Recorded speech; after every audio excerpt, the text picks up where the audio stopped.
නැගිටින්න. නැගිටින්න මේ. අපි ඔයාලට මේ උදව්වක් කරන්න ආවේ වෙසක් පොය නිසා.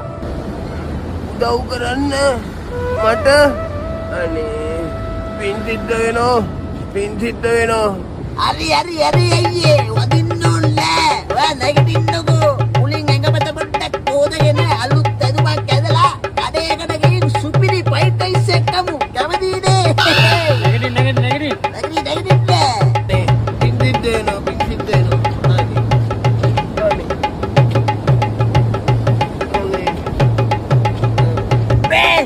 එහෙනම් මේ අයියව නාව මුනේ.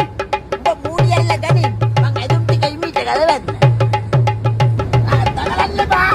අනේ මහත්තයා නාවන්න දාන්නේ. ඔව් නාවන්න තමයි හදන්නේ. අනේ පොඩ්ඩක් වතුර දාන්න එපා.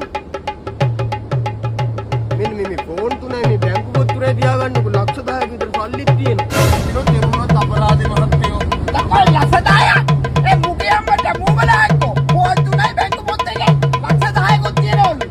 යකෝ මගේ පොතේ තියෙන්නේ 5000යි. මහත්තයෝ පොතේ 5000යි කියලා තියෙන්නේ මම බරව කරන්නේ.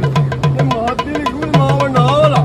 මට අලුත් ඇඳුම් ගන්න දීලා ෆ්‍රයිඩ් රයිස් කන්න එක්ක යනවා කියලා. මේ අම්මට කොයි දෙන්නේ? අප්පා බලන්නේ කොට අපි දෙයි ගන්න.